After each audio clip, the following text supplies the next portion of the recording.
stop scrolling for a second, because what I'm about to tell you might quietly explain every confusing relationship you've ever had, and once you see it, you won't be able to unsee it.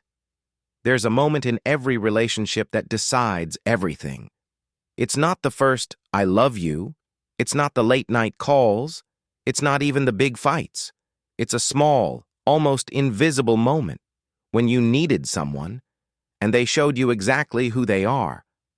And here's the uncomfortable truth. People don't remember what you say when things are easy. They remember how you act when things fall apart. Think about it. There's probably someone in your life right now whose face just popped into your mind. Not because they were perfect, but because they were there when it mattered. And maybe there's someone else you can't forget, not because they hurt you once, but because they disappeared when you needed them the most. That's how memory works in love. It doesn't record everything.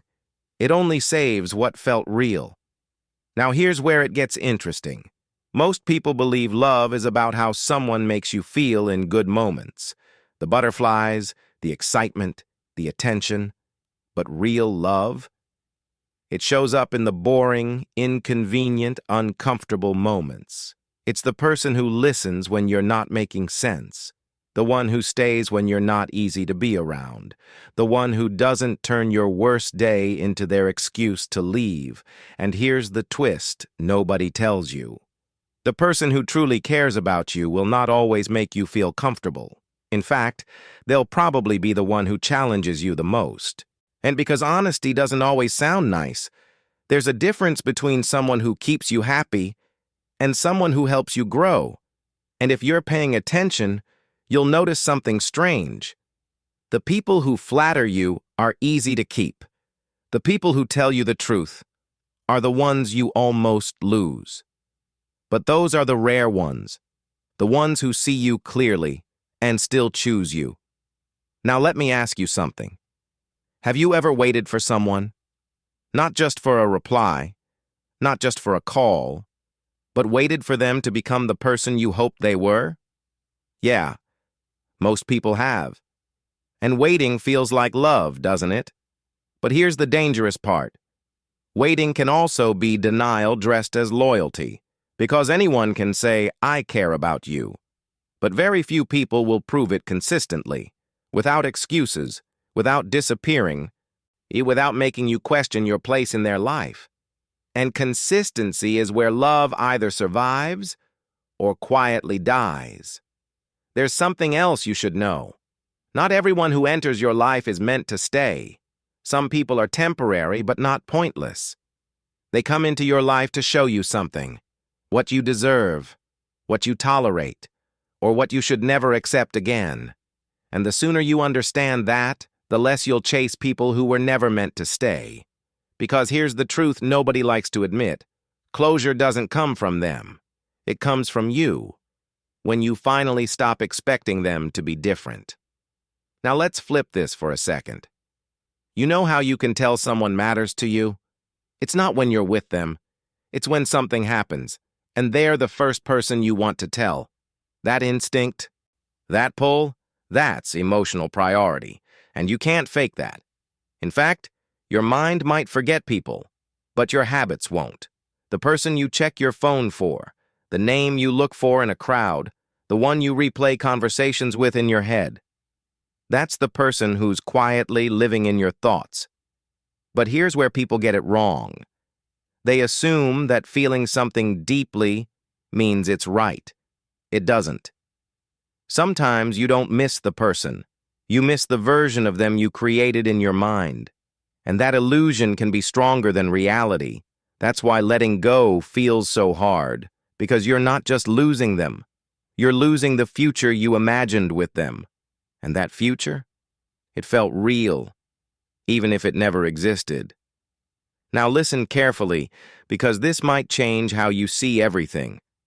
You don't lose people by letting them go. You lose yourself by holding on to someone who doesn't choose you. And the longer you stay in that space, the more you start shrinking, adjusting, becoming someone you don't even recognize, trying harder, explaining more, accepting less, until one day you realize You've been fighting for a place that was never yours, and that realization, it hurts, but it also sets you free.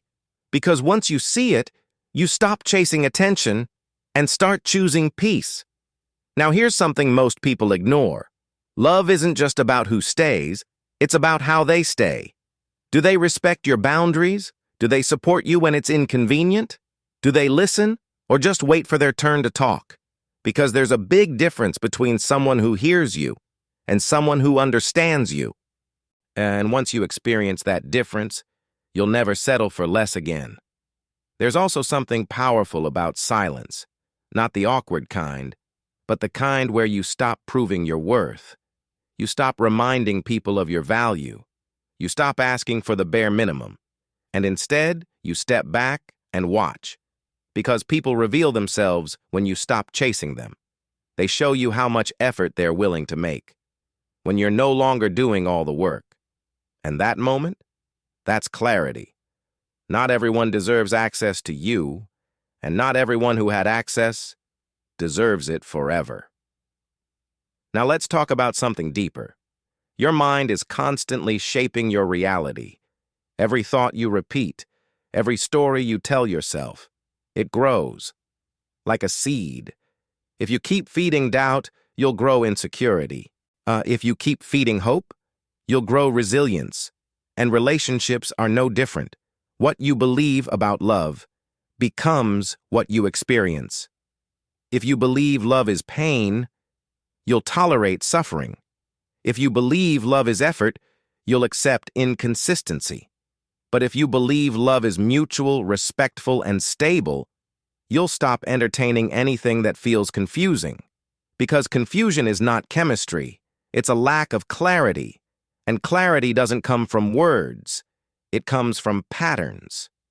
What they do repeatedly, that's who they are. Not their promises, not their apologies, their actions. Now here's something that might sting a little. Some people don't lose you because they didn't care. They lose you because they thought you'd always stay. They got comfortable, they stopped trying. And by the time they realize your absence, it's too late. Because you've already learned the most important lesson. You deserve effort without begging for it. And once you learn that, you become dangerous in the best way possible. You stop chasing, you stop settling, and suddenly, the right people start noticing you. Because you're no longer trying to be chosen, you're choosing. Now think about this. Why do some people stay in your mind, even when they're gone? It's not always love. Sometimes it's unfinished emotions, unspoken words, unanswered questions. Your brain hates open loops. So it keeps replaying memories, trying to find closure. But closure doesn't come from replaying the past. It comes from accepting that not everything gets an explanation. And that's okay. Because not every story is meant to have a perfect ending. Some are meant to teach you, and then end. Now let's shift again. Have you ever noticed how the right people make things feel? Simple, not boring, not dull, just peaceful. No guessing, no anxiety, no overthinking every message. That's not a lack of passion. That's emotional safety. And once you feel that, you realize something important. Love isn't supposed to feel like a constant battle. It's not supposed to drain you. It's supposed to support you, even on your worst days. And if it doesn't, then it's not love. It's attachment. And attachment can be addictive, because it gives you just enough to stay, but never enough to feel secure. It keeps you hoping, waiting, trying. But real love? It doesn't keep you guessing. It doesn't make you question your worth. It shows up. It stays consistent. It chooses you, clearly. Now here's the part most people avoid. You can't control who stays in your life, but you can control who you become because of it. You can let heartbreak make you bitter, or let it make you wiser. You can let rejection break your confidence, or build your standards. Because every experience leaves something behind, and it's up to you to decide what you keep. The pain, or the lesson? And if you choose the lesson, you start seeing patterns faster. You trust your instincts more. You walk away sooner, not because you're cold, but because you finally understand your value, and that changes everything. So here's what I want you to remember. Not everyone will appreciate you. Not everyone will understand you. And that's okay. Because the right people, they won't need convincing. They'll see you, respect you, choose you, without confusion, without pressure, without games. And until you find those people, become the person who doesn't settle for less. Because the moment you stop chasing what's unclear, you make space for something real to find you. And when it does, you won't have to question it. You'll feel it. In the calm, in the consistency, in the way they stay, even when it's not easy. And that's when you'll realize love was never supposed to be complicated. You were just holding on to the wrong version of it.